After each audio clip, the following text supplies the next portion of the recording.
This tutorial will guide you through invoking a transaction when the consumer presses the payment button on your web page. Then we will guide you on how to handle the response from the Web SDK. The transaction type to use can be a payment or a pre-auth, as the implementation for these are very similar. As a prerequisite, you should have completed the Creating a Payment Session tutorial, which took you through the steps to create a payment session by calling our API payment session endpoint from your backend server, and then storing the reference value returned. Please note, this tutorial is for your client side. You will now need the payment session reference, from where it is stored in your backend server. You will need to provide this value when calling the Web SDK functions from your client side, which will be covered in this tutorial.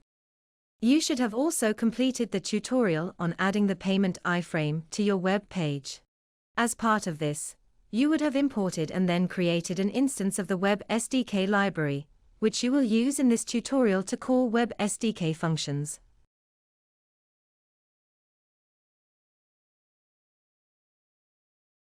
In a script tag or JavaScript file, define a function called, for example, handle payment button click. Then, inside the function, define your configuration object. This includes information needed for the transaction, such as your Judo ID, amount, currency, and information you may have about the consumer, for example billing address and mobile number. For more information on the fields in the configuration object, please see our Web SDK documentation. Here there is an example object, along with a table describing all fields that make up the configuration object. Ensure you include all the fields that are required. The same configuration object can be used for payments and pre-auths. Ensure the details used for the configuration object matches the information used to create the payment session for this transaction in your backend server. If there is a mismatch between values, the transaction will fail. Please see Creating a Payment Session tutorial for more information on this. In the function where you have defined the configuration object, call the invoke payment function on the instance of the JudoPay Web SDK library previously defined. Add the payment session reference as the first parameter. This is the value that was returned when making the server-side call to the payment session endpoint. Then, add the configuration object that we have just defined as the second parameter. The invoke payment function returns a promise. Therefore handle this accordingly. For now, if the promise is resolved, we will just print the result. If the promise is rejected, we will print the error. For a pre-auth, simply change the function name to invoke pre-auth. On the payment button element that was previously defined, add a click event handler. This calls the function we have just defined. When the payment button is clicked, the transaction will be triggered. To test this, input the test card details and press the payment button, to which we have added a loading animation. You should see a 3D Secure 2 transaction take place. Once complete, the result of the transaction should be printed in the console. To get the test card details, see Testing your integration in our developer documentation. There is a section detailing the test cards that can be used in the sandbox environment, which will trigger different transaction results, such as success or declined. There is also a specific section for 3D Secure 2 transactions. You will need to use the cardholder names listed to trigger the various 3D Secure 2 flows. For example, for a challenge flow, use the cardholder name, challenge required. If your transaction is not going through, and you see an error printed in the console, here are some common mistakes to help you troubleshoot. When the promise returned from the invoke payment or pre-auth call is resolved, a JudoPay receipt object is returned.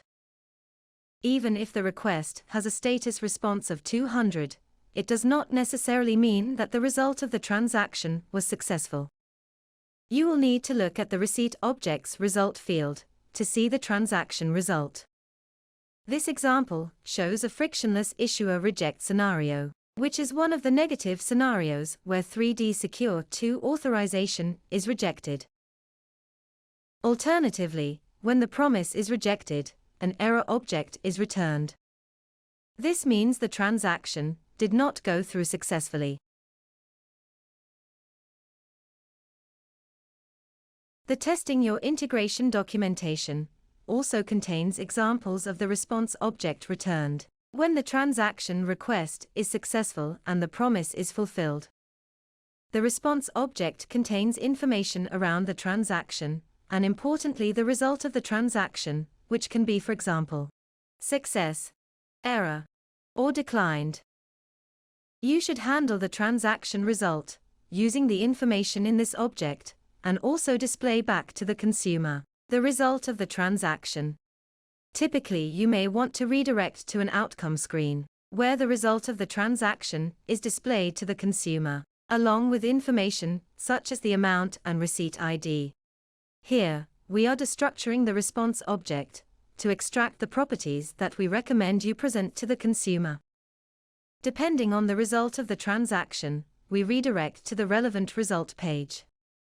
In this example, we pass the properties as URL parameters, so they can be rendered on the result page. However, you may handle the response object in any way you wish. As this is a client-side operation, it is highly recommended you also use server-to-server calls in order to validate the success or failure of the transaction. For example, you can share the receipt ID received on your client side with your server side.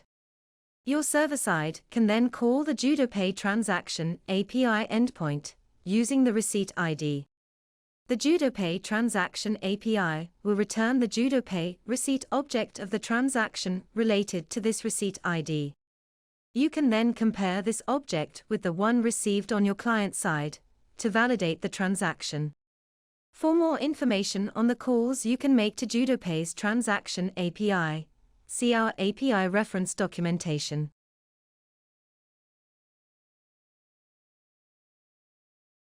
When the promise is rejected, the error response object returned from the transaction function can come in two different forms. There are the error responses, passed on from our transaction API. And there are errors thrown by the Web SDK code. You will want to ensure you handle both types of errors. Here are some examples of the error objects thrown by the Web SDK code. They can be caused by providing incorrect values, the consumer canceling a transaction, and timeouts. Here are some examples of the errors that originate from our transaction API. The Web SDK reformats the error and passes it back to you.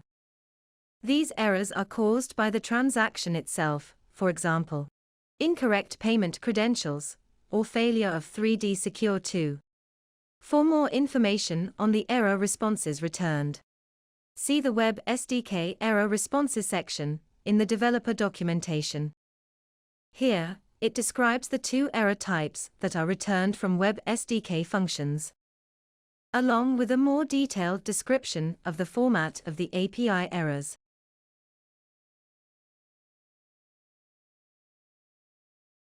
For card transactions, the Web SDK also has functionality for check card and token payments. These can be useful if you have a stored card wallet for existing consumers. The implementation required to use these is very similar to what you have implemented so far for payments. Instead, call their specific Web SDK method rather than invoke payment, and supply their specific configuration object. Handle the response from the Web SDK, as described in this tutorial. For more information on how to implement these, see the relevant sections in the Web SDK documentation. Here there is information on their implementation, such as the fields that make up their configuration object. Following completion of this tutorial, you should have the correct behavior implemented, so that when the consumer presses the payment button, a card transaction is invoked, using the payment session reference created. You should also be able to handle the response object, or error, that is returned.